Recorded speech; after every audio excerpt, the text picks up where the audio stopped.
$675 чистой прибыли за один месяц приносит продажа одной такого.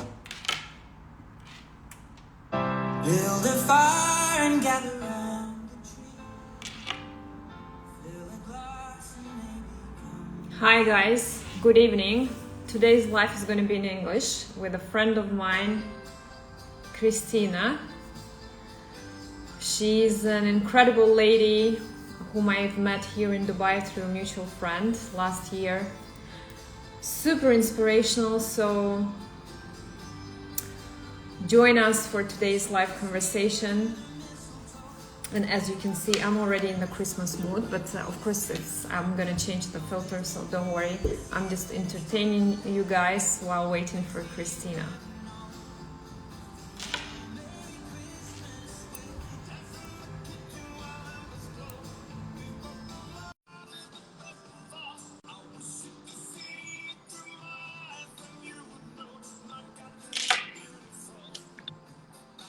Hey. Hi there. All right. Hey. Привет, Zara. Hello, Zara. Yes, go ahead. I don't have any filters. Yeah, that's the right way to do it. I just put some deer face on because I'm really in the Christmas mood already, and I'm so excited. And while entertaining our guests, our audience who may be willing to join us today. So guys, let me introduce you my dear friend Christina. It's funnily enough, we share the same surname, even though spelled differently. But yeah, we met last year through a mutual friend, and Christina is such an inspirational lady. Her life story must be published as a book or shot as a movie. I'm telling you, if you're gonna stay tuned, you're gonna find out why I'm telling you this, because this is really incredible. This is a lady who's a go-getter, right? Nothing is served, or nothing used to be served to Christina on the silver plate. So stay with us to find out how she managed to become so successful. Christina is a mother of 3 beautiful daughters. She is a wife to a very successful husband. And well, as you can see, she's just, very beautiful, very pretty. And on top of that, she has, I think your camera is sliding, no? My camera is doing all kinds of things today. Yeah, it's 20th, so we may expect any unexpected stuff. So yeah, and you have recently you have gotten certified recently as a life coach, and I'm very excited for you on that as well, because if there is anyone who could coach us to become the captain of our own ship, it's definitely you. So a little bit bumpy, but nevertheless, this is the intro. Guys, join in, share this, because I promise you, you won't regret it. Anyway, while we're waiting, Chris, why don't you tell us how it has all started? Your background, where you were born, and etc. etc. Well, first of all, greetings to everyone, and Zara, thank you so much for inviting me to this tete-a-tete, heart-to-heart interview. I'm very humbled to be here to share my story with the purpose to inspire, to elevate, to ignite to action, or just to share my life story with you. So happy to be here. My pleasure. How did it all start? Oh gosh, you're gonna make me go all the way to 1988, when I was 12 years old, living in Baku, Azerbaijan, and become a refugee and moving to Armenia. So at the age of 12, I've had to pick up my life, box it up, send it to another country, only to start all over again with my family, of course, because I was only 12 years old. And I moved to Armenia. It was a very hard time. It was many things happening. And during these difficult times, you can find your true calling, your purpose. So I had many wishes, but one of my wishes was to not only make it through this difficulty and difficult times, but to make something of myself.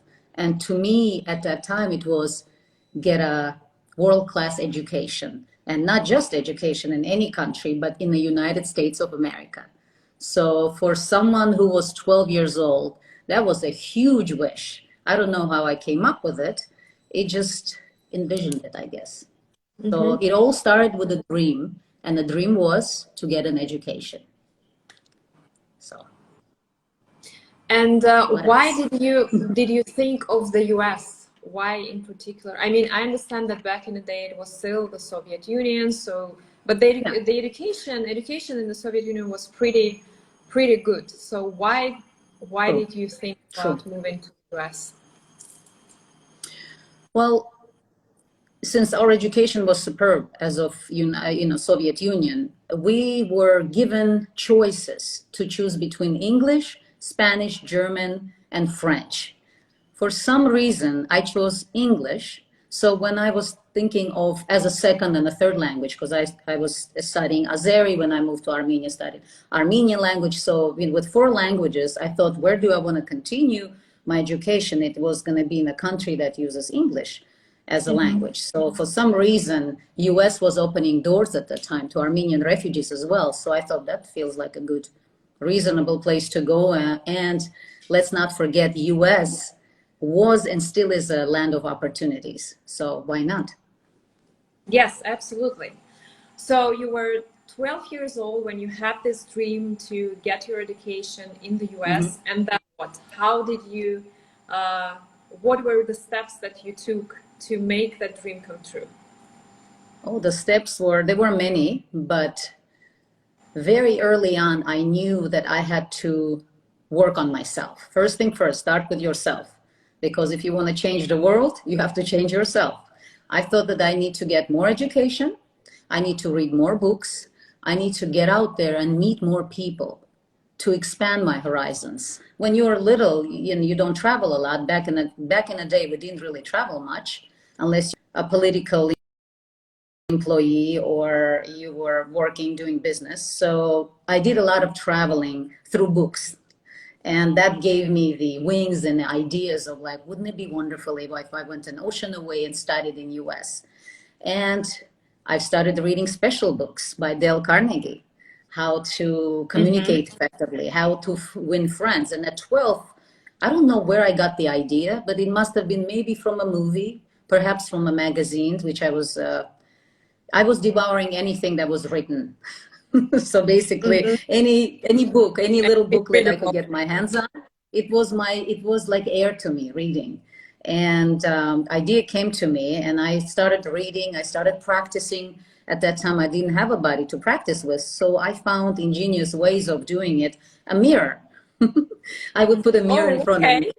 And just, I mean, it may have, if you looked at me from a side and didn't see anyone, many times my family members would ask, are you talking to yourself again? I said, yeah, sure. That's the only way I can study. And I had a mirror as a buddy, and it worked wonderful. And then little by little, I started telling people about my interests. And that's a very good way to let people know that you exist, that this is what you're after, that this is what you're interested in. So people know who you are and what passions you have. And what happened as a dream with just me started to get a word of mouth. My mom would say something to her coworker. My grandfather would talk to his friend. That friend happened to know someone who's a Peace Corps volunteer from US in Armenia. And you see that there's a lead, and as Russian would say, the nitочка, the thread taking you. And very early on, I realized that there's 6 degrees of separation. Basically, there's 3 people between someone you need to know, 6 people. In some cases, it's a little bit more people than 3, but you can, once you set your eyes on a prize, the ball keeps rolling. In my case, it was.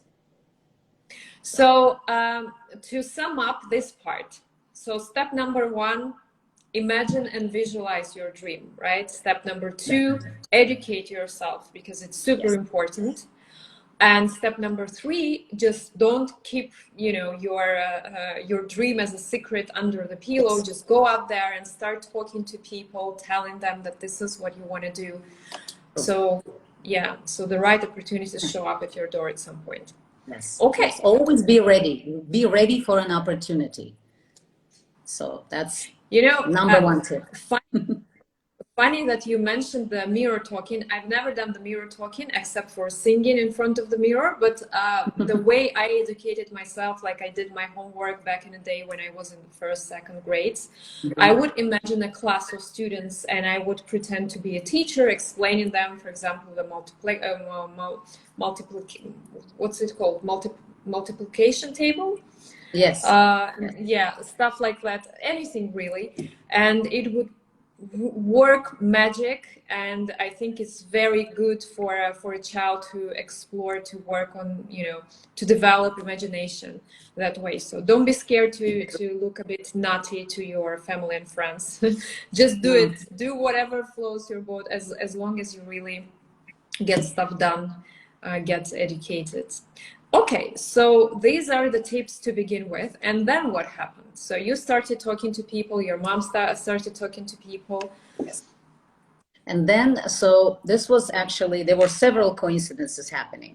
Since I had myself to rely on, I started applying for study abroad. At the time, you remember the high school program when they were spending 1 year in US, like an exchange program.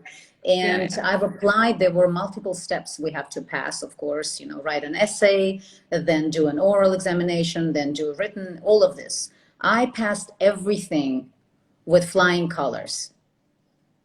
It's during that time that I was about to do the last one, oral examination, that my grandfather, who has a friend who was an interpreter during World War II, happened to mention that there's a Peace Corps volunteer who just moved to his neighborhood. It's actually his neighbor. He says, I know your granddaughter studies English. Would she like to meet him so she can actually practice with a live person?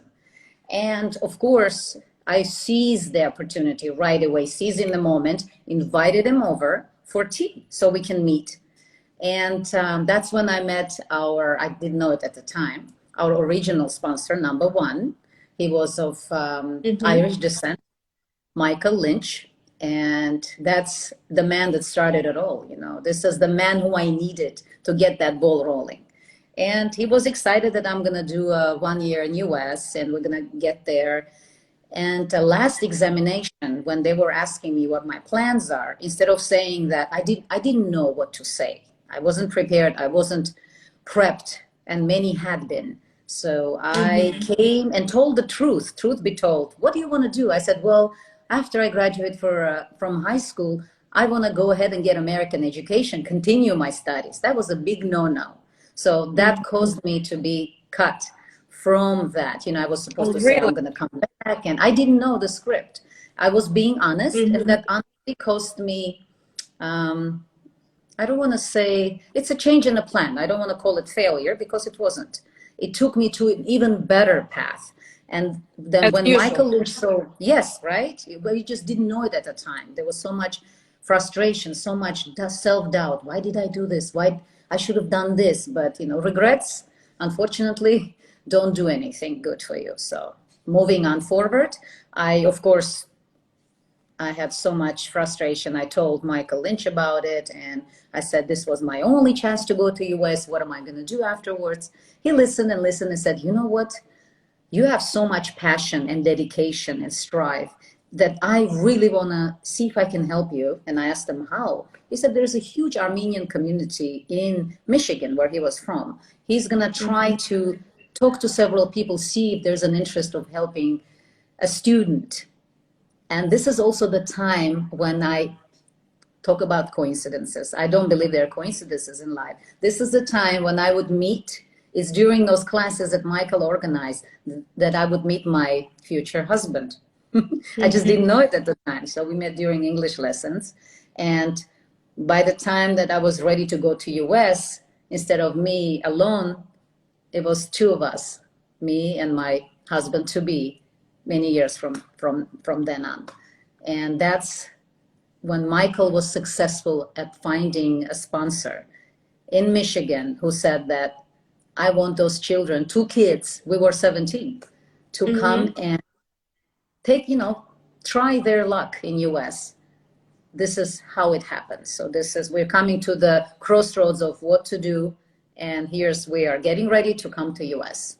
17 years old, both of us. And Michigan, I would never think of Michigan as a place with a large Armenian community. Of course, the first that comes to your mind is California, LA, Sure. maybe New York, or Boston, but never Michigan. So I guess you were quite, you took the risk when you just went there, right? It's not exactly the place where you could meet people like common acquaintances. It wasn't the most popular place to go. I didn't even know about Michigan unless when he mentioned where he's from and he said Ann Arbor, I didn't know what Ann Arbor was. He was from Mount Pleasant. That was even further north.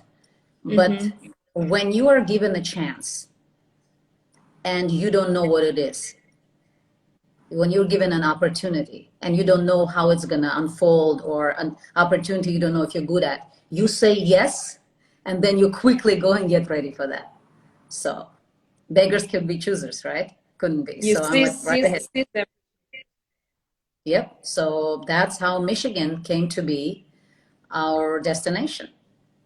And in 1995, we set off to Michigan via New York. That was exciting. You just went to Michigan to meet your potential sponsor. How did it work? Yes. What was going on there? We flew. There were so many people involved. One was to introduce us to the university heads at Central Michigan, CMU, where we were supposed to go. One was in New York, paying for our tickets. Another one was paying for our visas. So what Michael did, it's like opening a Pandora's box, but in a good way. So something, just a fun box. One was doing this, it took a village actually to bring us over. So we came through New York to Detroit, were picked up, and we were going to meet the person who was going to try to find us scholarships to CMU, only to be greeted by Michael that I have some bad news. What are the bad news? The person who was going to help you died, just passed away. That's it. Oh, wow. And you have 6 months. Your visa allows to stay in US for 6 months. After that, you have to go back to your country. And that was going to be it. So basically, he said the bad news is that the only person that was going to help you disappeared. But the good news is you have 6 months and you're on your own. So let's try how good you are and how much you really want it. Scary. So a little recap for those guys that have just joined us. Christina and her husband-to-be back then were only 17 years old when they decided to move to Michigan in the US from tiny, teeny country called Armenia to find a sponsor who would help them to get educated in the US, because this was Christina's dream since she was 12 years old. So you land in Michigan, the bad news, the good news, you have 6 months. What's happening next? What's happening next is we had no time to lose. What could I do at 17 years of age? I could talk to people. One thing I could do is just come up to strangers and start talking to them. Good news was that I was trained enough in front of my mirror with English to be able to have a conversation. Albert wasn't prepared. So on my free time, when I wasn't writing letters to different people and organizations, I would train and study English with him. So he could catch up and we could both start talking to people when given an opportunity. And we were introduced to people via Armenian community that lived in Lansing area. And we were introduced to people by letters. I wrote letters. I wrote to so many people. I wrote to Elton John Foundation. I wrote to Michael Jackson Foundation. I basically, for some reason, wrote to all the celebrities. I was 17 years old. I thought they would be excited to hear about this, how 2 students with nothing but a dream came to US, a land of opportunities. I was trying to appeal to their senses in a way that, you know, how courageous two 17-year-olds could be. And I was excited about my story. I had so much faith that one letter would come back. All I needed is one letter to say, yes, we would help you. Of course, none of those letters came back with that. But I've been receiving those letters, reading them. Sorry to regret. Thank you for your beautiful letter. But Michael Jackson Foundation helps such and such. Elton John Foundation helps someone who's with a specific, you know, at that time it was AIDS related, you know, issues. And they were sorry to regret, you know, regret to inform you, but that didn't stop us from moving forward. That just gave us more momentum to keep on trying. And those are the trying years that we have developed resilience, both of us. And we would go to Armenian get-togethers. I think one of those was on the very eventful day, April 24th.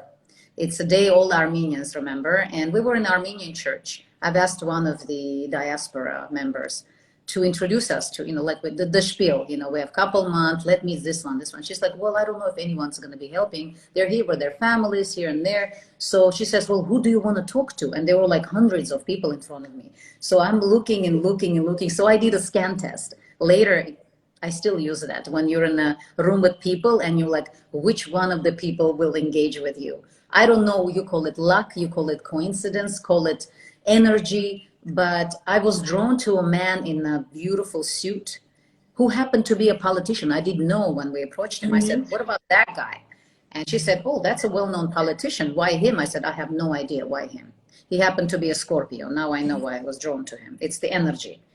And he met us, gave his business card out of politeness. Little did he know that I was going to bombard him for over 4 months, almost every week, calling his office and seeing if he has any news for me. So, so resilience and persistence. If you want something, you persevere. You don't give up when you hear a no. That was in our case, the case because we first had everything to lose if nothing happened. So one of these days, 4 months into me calling him and not getting him, talking to his secretary, I decided what's the best way from Carnegie books, right? What's the best way to get to someone you get to know? You befriend his gatekeeper, who was his secretary. We became friends. She's used to hearing my voice. She says, let me put you through on the days that she was not supposed to put anyone through. And that's how she would get me. So you develop relationships with people. And you develop relationships and you nurture them. You know things about them to the point that they actually want to help you when you tell them what's the situation and how can they be of help. So one thing that I was never afraid of doing that helped us, is asking for help. Asking for help, not giving up when you hear a no, persevering, because at the end of the day, I knew I had a faith and a dream. I had a dream. I had a faith that my dream will come true. And I just kept my eyes on a prize and kept moving forward. That's all you do.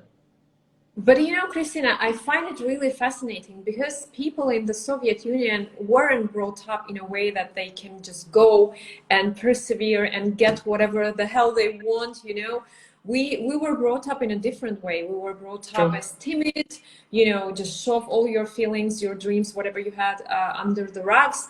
Don't bother people. Just so I find it really fascinating how you, being only 17 years old, there must have been such a powerful drive force behind that desire to stay and get what you want. Because even now, like I'm not 17 anymore. I'm much more, like twice or even more than that. You know, older, but still for me to just go out there and to call people, even like, that's why I hate sales, for example. Whenever people say no, for me it's a stopper. So I really admire that quality. Would you say that it's a quality, your personal quality, or it was the driving force that motivated you so much that, you know, you had nothing to lose? It's either that or going back to Armenia, to that situation that the country was in? It's actually, thanks for asking. That's and you're right. We were brought up in a different culture. When you don't bother, don't ask, you rely on yourself, even though Armenians are a pretty communal culture. we do get help from one another. But as an individual, I come from a family. My mom and dad were divorced since I was 7 years old. And I felt there was not a family unit. And very early on in life, I realized that I don't have a father figure, a supporter, someone who would come and just take care of me, protect me. I always felt like I was alone, even though I had wonderful grandparents. My grandfather is my hero. But I felt like if I wanted things to happen to me, I would have to go and get it myself. Just like all the heroines, let's go back to Jane Eyre. What happened there? She took things into her matters. What about Joan of Arc? I had heroines through books that said, if you want something done, you have to do it yourself. If you don't ask, and go into the Bible, knock on the door and it shall open. So my part was to ignite the action by showing up and actually like manifesting. What is it that I want? In order to do that, I had to say it out loud, and I had to say it so someone hears it. So it was a natural thing for me to do, especially if I had no one to turn to. So if that answers your question. Yeah, pretty much, of course. So it was, would you say that these were the circumstances that you were put in from early childhood, that you developed that qualities because you realized that it's either that or nothing. No one is going to serve. It's a quality of a survivor. It's a survivor technique. It's a survivor tactic. To survive, I had to be imaginative. I had to be creative. I had to come up with ways. It's sort of like sales, which comes natural to me. My godmother, she's amazing. One time she looked at me and says, you know what? You could sell snow to the Eskimo. That I found it to be the most wonderful compliment, because why would an Eskimo need snow? They have it all around. So it's maybe the writer in me, thanks to Pushkin and Yesenin and the beautiful Russian writers and poets. And it's my creativity. I just wanted to create a better world for myself. The world which I was not given. I wasn't born into a family with privileges. We didn't even have access to newer books. We had some library, thank God. My grandfather and grandma was both readers. So I saw it from early on. I loved books, but I wanted more and more. I became greedy for books. And I said, I want a different life than a life of Soviet Union provided for me, because I was born during Soviet Union, and I didn't know about this other world, America, until I came, on the break of end of 88, when things started opening up and Soviet Union was about to crumble, is when you realize that the whole world exists out there. And I just said, I have to go on that quest. I was excited. So back to that gentleman that you were harassing through his secretary. I was harassing him. A gatekeeper. Bless his heart. Bless his heart. Yes. So what happened next? So he was a busy politician with so many things on his plate, busy agenda. One time, and I haven't heard from him for so many days, that one time I decided we had like couple weeks left in US, maybe less than a month. So I've decided to unleash my fury. My tip, don't do that. It might backfire. But I thought, I have nothing to lose. We're leaving anyway. So I have left him a very long message, telling him why I thought that he had to help us. And that he does not understand that if he doesn't, what will happen to us. I got very dramatic and very emotional, and it's a voicemail, so he's not there. So I'm like unleashing my this and that, and then at the last second he picks up the phone and says, hello Christina, and this is me. Oh my God, what have I done? He said, I listened to your message. I picked up the phone. At that time there was a very loud voicemail, right? You could hear, if someone turns on, you could hear someone talking. You could actually not pick up. This is the 90s. And he said, you really want that, don't you? And he said, your conversation reminded me of someone. That's why I picked up. I said, who? He said, me when I was younger. I want to help you. You ignited something in me that I didn't know was there. So I'm going to go ahead and introduce to a very wealthy Armenian businessman. You have 1 hour, one lunch meeting to persuade him. If he says yes to you and Albert, great. If he says no, this is all I can do for you. The man was politely telling me to back off. And I accepted his conditions because once again, I was faithful that this meeting will be very fruitful. And it turned out to be. He arranged the lunch, we show up to meet who would become later my godfather, Edgar Hagopian from Michigan. He's no longer with us, unfortunately. He passed away way too early. But he listened to Albert and I. He looked at us. He said nothing then. He paid for lunch. Very pricey place. We were like looking around, not even realizing what are we doing this place, you know, from Ararat, Armenia to a fancy restaurant in, was it Birmingham? Yes. And we said goodbyes. 3 days later, we get a phone call. He says, choose a school where you want to go. That's it. And I think I closed the receiver, and like you see in those movies when the heroes go up and down jumping, like with my, so I don't scream. I was so happy and screaming to Albert, guess what? And we had 2 weeks to stay in US. We're going to have to be deported. Deported, like, your visa ends, you have to go. You can't stay no longer. And that's how our destiny took a turn towards better. So 2 weeks to go, and we don't give up. And then this happens. A new life awaits. There was so much excitement. I can even remember it still, 30 years later. Yeah. Of course, you have battled for this day. You have fought for this day for almost 6 months. And here you go. Yeah, the price is there. So have you ever talked with the gentleman who ended up being not only your sponsor but your godfather? What made him help you? Yeah. What closed the deal? Thank you for asking that, Zara. Actually, throughout our lives, we are the product of philanthropy, of people who believed in us and supported us. One question, that's important questions I always ask everyone is, why did you help us? And they were pleasantly surprised to hear that. Well, because you asked us to. I said, well, no, why? Why did you say yes? You're bombarded with so many questions like help here, give money here. First thing, what everyone said that coincided, I saw myself in you. We saw ourselves in you. So something resonated with them. They said, you had that undying passion, imagination, resilience, and confidence that you can just have all at once. It's a product of a constant work.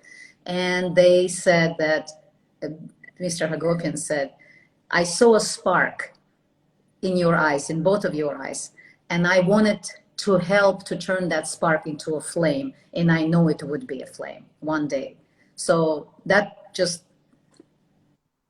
describes everything we felt.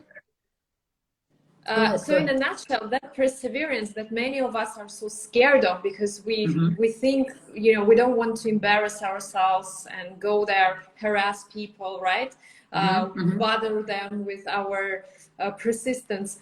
That turned out to be the reason why they believed in you, why they realized that, yes, we can trust these guys, we should invest in their future because they're worth it. That you just talk about that embarrassment, vulnerability. What you call embarrassment is also vulnerability that is based on fear. It's a fear of being embarrassed. It all draws to fear, which is my favorite topic. I guess you could say that we were both very fearless. In our case, when you have nothing to lose and everything to lose, you have to choose some qualities that you stick to.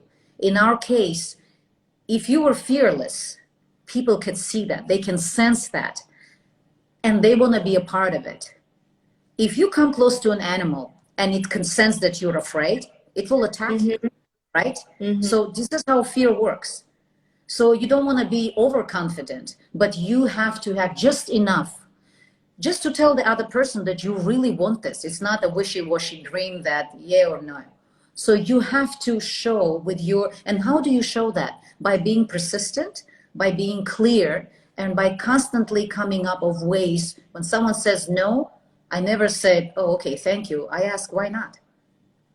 I'm giving them a chance to explain that I later used in my sales techniques. I've done a lot of sales. And when someone says I'm embarrassed or I'm ashamed, I go back to, as a coach, as a life coach, I ask them, why are you, why? And what is it costing you? What is this fear of embarrassment and being ashamed is costing you, right? It's costing all kinds of anxieties.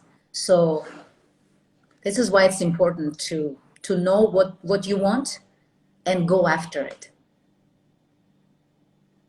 Yeah, I guess it's a cocktail of feelings and emotions, insecurity, embarrassment, and maybe even laziness. You know, when you get to know, most you're of like, the time, yeah. I've tried. They said Same. no. Yep, I have been in many cases, so many times that, you know, someone saying, no, why should I help you? And you felt so embarrassed. I've gone through so many scenarios. I felt afraid, fearful, ashamed. Why am I asking constantly? Why isn't it just given? But I realized that that's going to get me nowhere. And in life, you have to try. What people call failure, for me, I call it challenge. How does a child grow, you know, is born running? A child, every time a child falls, it doesn't think of falling as a failure. Gets up, tries again, gets up and tries again. That's how you learn. That's how we learn. And that makes us who we are when we accomplish walking, running. It all starts with a small step. Everything we do is a small step. And if you can get smaller, you know, closer to your dream by taking small steps, you should be able to do that. And you are your only, actually, you are creating your own boundaries by doing that or by not doing what you're supposed to be doing. So it is, that's what you will be regretting. I'm not doing. That's my question is, what is that costing you? What would you, if you had a magic wand, what would you want to do? If you weren't afraid, what would you do? You'll be amazed what people answer. It's, wow. I guess your story is a great example of getting out of the comfort zone because of the fact that you had nothing to lose. You just didn't, you know, you set aside all this feeling of embarrassment, insecurities, because you had nothing to do. You were so out of your comfort zone already. So yeah, I guess this is a perfect example. In a foreign country, you're right. No family in a foreign country, Yeah. don't know anyone. Not really fluent in English because it would take years to perfect English. And I came to US with British English, right? And we're still perfecting. Talk about perfectionism. Yeah, yeah. But what sells is being unique. Uniqueness sells, not perfection. And that I've realized sometimes the hard way, sometimes I just followed my intuition, which you know so many things about. Yes, you know, from the numerical psychology perspective, your story is a great example because you are number 6. So for number 6, it's so much easier to raise funds, raise investments, and you have you have this gift, God's gift of intuition. So you knew exactly what you were doing, and you were so young because, you know, you mentioned something. You said, don't be too confident. You need to be confident, but not overly confident, right? Because if you are overly confident, then there is a very thin line between confidence and arrogance. True. It could turn off people. Turn it off, you know, just they would feel exactly. you don't want to do that. But there is a thin line. It's very, you have to feel it, you have to watch it, and also study your audience, study who you're dealing with. People are different. If you're dealing with someone very shy, you could easily like, oh gosh, you know, the boundary has been created. I don't want to deal with that arrogant person. And they might actually interpret your eagerness as manipulation, which has happened to me. I was so excited. I had this dream and I wanted to do this, but You know, I wasn't, at that time, I wasn't able to sense intuitively, you know, 100% perfection every time. I'm like, oh shoot, maybe I should have gone a little bit, you know, backed off a little bit. But you don't know. You try, right? You try. This is where you don't give up. You perfect. Trial This is and error. what didn't go right. So, but don't be discouraged if it didn't work out. In this instance, keep on trying, keep moving yourself forward, because life is a progression. Nothing is a status quo. We keep on moving forward. Nothing is constant. That's what I'm trying to say. So back to your story, you're 17 years old. After 6 months, you have finally found a person who believed in you, who trusted in you, and helped you to get your education. Not just you, but your future husband to be, which is Yes. double trouble in a good way. So it was double win, right? So then Yes. what happens? How did you survive? Because obviously, studying, and you probably needed some money to earn some Of money course. to support yourself. Yep. Yep. So this is when we were only 17. We couldn't have had too many qualities or talents. But one thing we did have, so my grandfather is a carpenter. For some reason, there was no boy or a grandson. He taught me how to do all the carpentry, how to paint, how to, work with wood, how to use a hammer. And I'm like, why are you teaching me this? I don't want to be a carpenter. He says, you never know, you might need it one day. And for Albert, he did all that in gardening, because at that time his father was teaching gardening. He's like, Dad, I'm going to be a finance guy. I don't want to. He says, you never know. Just learn as many trades as you can. They will come in handy. Little did we know, we come to US, we need to make extra money. What do? I come up with I'm like, okay, what can we do? People might need some tidying up, some cleaning. And my grandma taught me how to clean like there's an army living in our home. And I come up with a little jingle, and it goes, if you want your house clean and your garden to be green, you call Albert and Christine.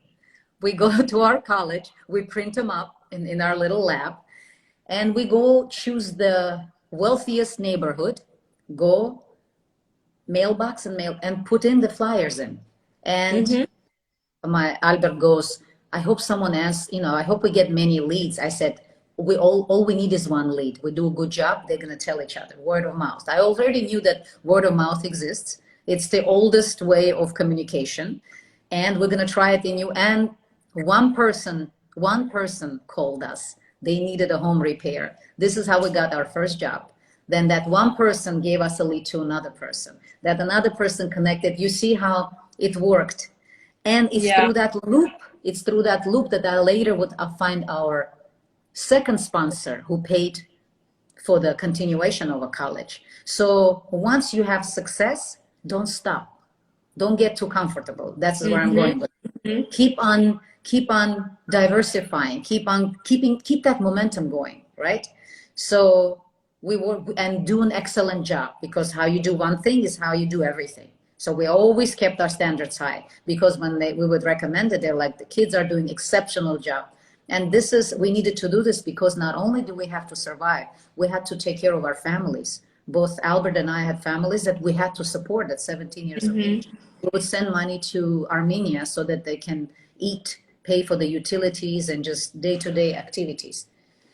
And that allowed us to maximize our profits while working not too many hours, because we were supposed to be going to school. That was the condition, that we would have the school, but we had to be in a double honors program. It means if you go below a certain score, then you lose everything. So talk about stress. In this case, stress kept us going in a good way. So and you had each other. We had each other. What we had and still do have, because he's my husband now, is this: we were a team. At any given moment, he could rely on me. I was his brother, sister, his mother, his father, his friend, and he was the same for me. We stuck together, and together we were brilliant, because we were a team. We completed each other. We complemented each other, and we came as a duo. You don't just ask for Christine. If you ask for Christine, Albert is coming. And it was till this day. Till this day. And you know, that's another thing that I find really incredible about you personally and about your family, because you were only 17 years old. You had all the chances in the world to just, you know, be at each other's throat and Yep. to constantly argue and then split up. But instead, you were glued together as such a strong team. And Yeah. yeah, you achieved so much. And that's incredible. That's really Yeah, it takes, this is when you choose, what your goal is. Our goal was to succeed. And of course, you argue. We're human. We argue about certain way of doing things and why this is this way, the other way, but we had something in common, values, beliefs, and that we had the same dream. When you have the same dream, you have different styles of doing things, just like a mission statement of each company or leadership. He is an executive. How does he collect people? How does he make them go towards one dream? It's tolerance, it's diplomacy, it's understanding that you have one dream and there's so many ways to do one thing. So once you accept that, everything else is possible.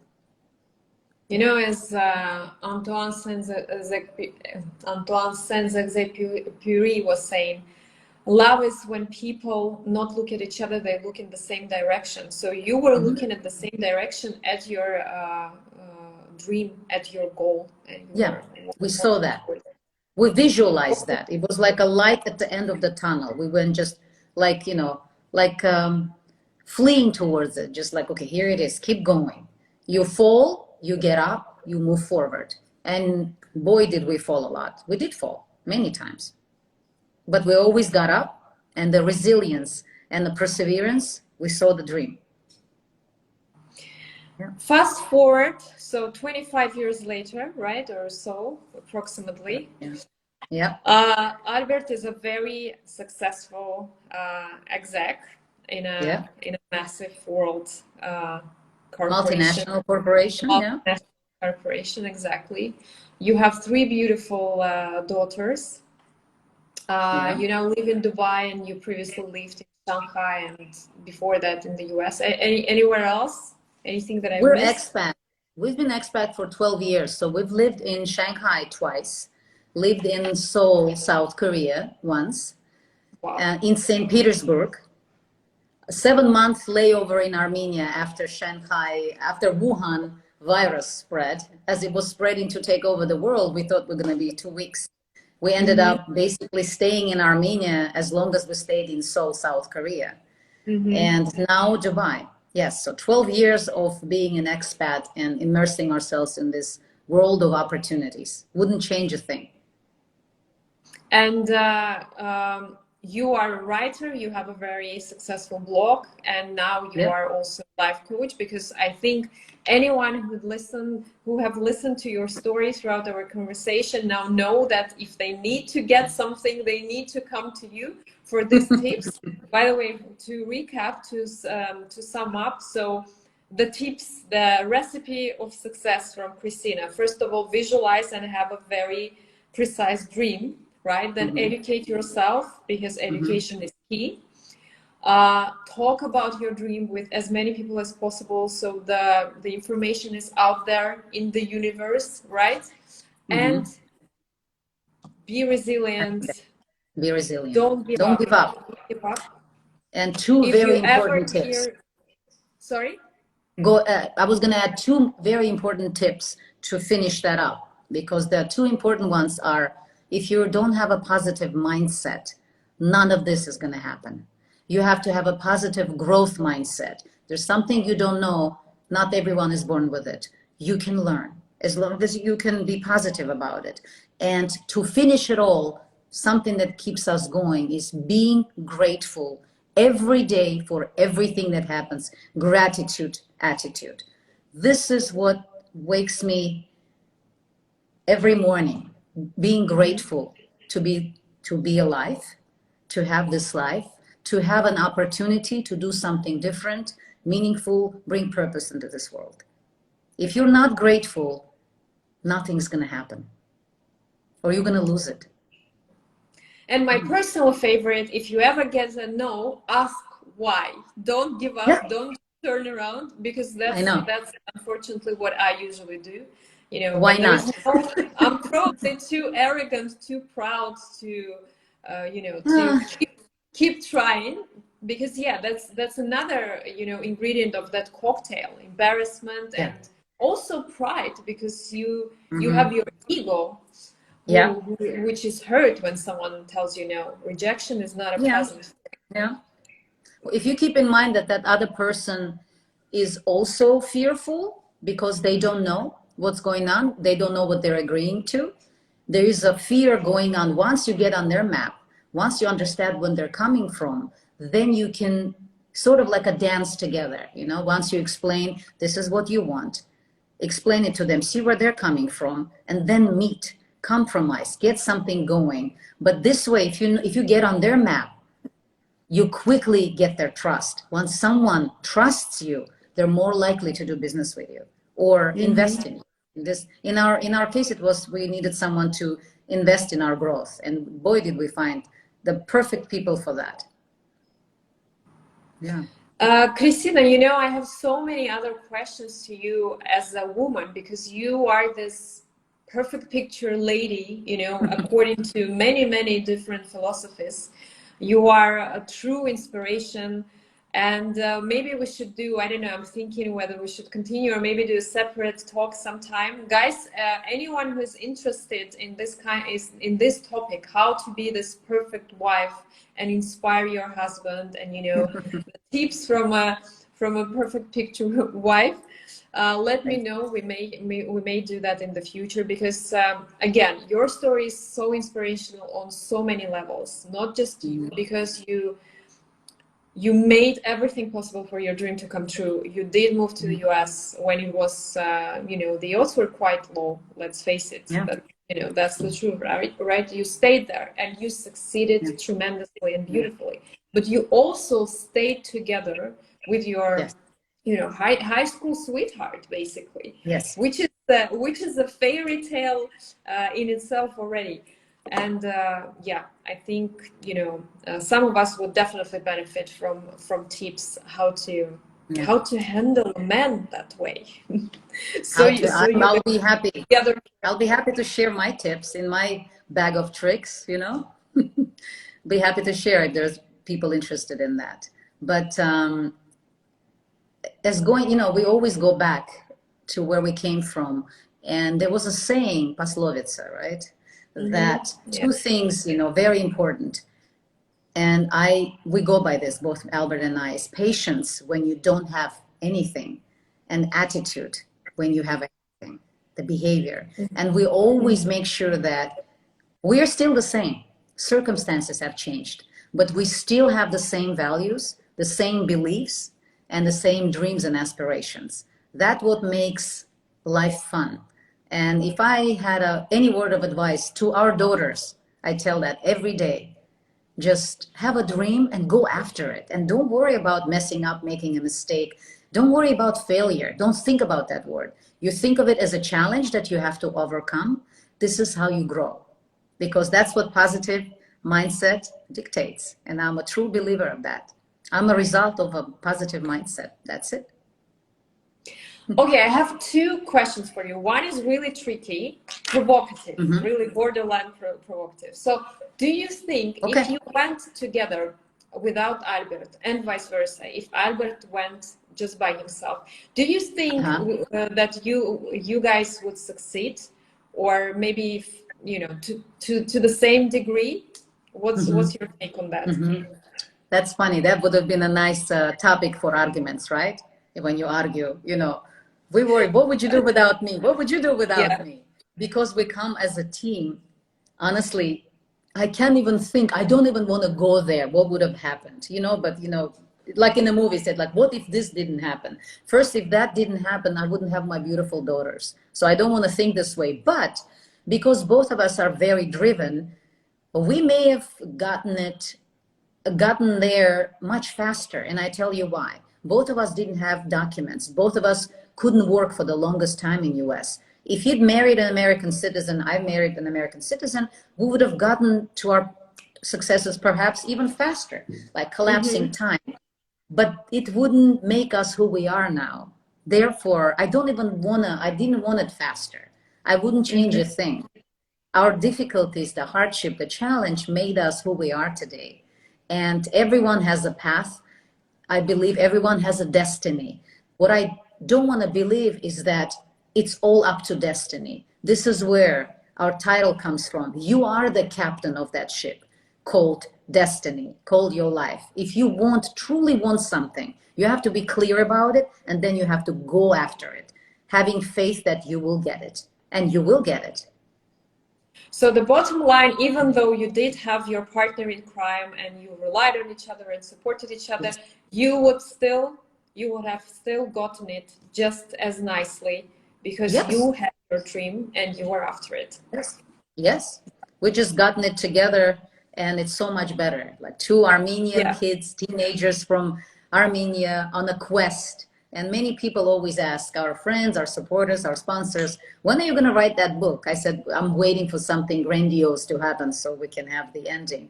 But it's still progress in making. Who says I'm not writing a book? Exactly. So, exactly. Yep. And I'm sure that, many people are looking forward to it. I know that I am definitely, because I said it before and I'm going to say it again. I really think that this is such an inspirational story that it could easily be shot as a movie, because we watch all these movies that are like, oh wow, pursue your dream, people just calling and calling, just the way you described it. And it's it's something that can happen in let's say an ordinary person's life, not it's not the fictional character, it's a real story. It's everyday magic, as I call it. Magic happens every day. You just have to be able to see it. Yeah, exactly. And to wrap it up, because you talked about gratitude, and gratitude is one of my favorite subjects as well. Whenever I talk to clients, I always tell them, guys, you need to practice gratitude. Find your way. There are a plethora of different techniques, but it's super, super important. So can you please share with us what techniques do you use when it comes to practicing gratitude? I like to start my day with a mantra. I am grateful. Simple. It doesn't have to be something complicated. It has to come from your heart. You have to truly believe it. It should be the first thing when you open your eyes or don't open your eyes. As you lay in bed, what I like to do is to say, dear universe, dear God, whatever you believe in, thank you so much for giving me everything I need and more. And I'm looking forward, with your grace, to receive everything coming my way. If you feel this way, if you start this way, in my practice, when I deal with clients, the first lesson of each session is what's going well in your life. When you do that, and it might be a weird question to start with, someone comes to you with a problem, but when you do that, you shift the mindset right away and make you inwardly pay attention to what's going on in your life that you're thankful for. In doing so, you set the engine and the universe start working towards your dream, not away. So this, I find, is so helpful for me personally. And this is what I share with my loved ones, with my friends, and with my clients. And they seem to be happy. So it's that simple? Yes. The most complex things in life that look complex are truly simple. Yep. Well, thank you so much for sharing that.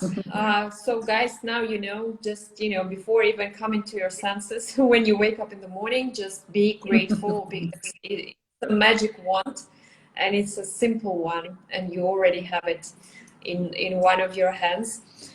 Christian, thanks a lot for finding the time and doing this live. Always. This is your first live? This is my first live like that. I have little snippets, but this is the first full-on 60 minutes. And thanks to you for pushing me out of my comfort zone and making me do this. I feel so much better that I've done it.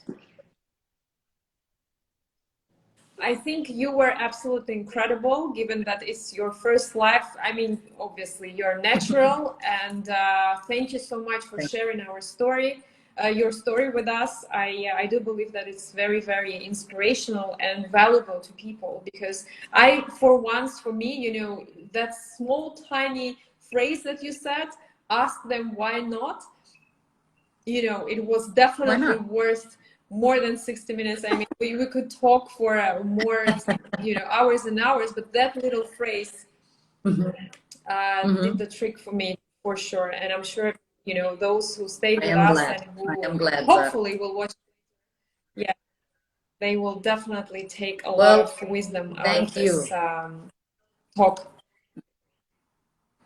Thank you, guys. Make sure to follow Christina. For your action. Thank you. I look forward, Zara, to our conversations. For bringing us together.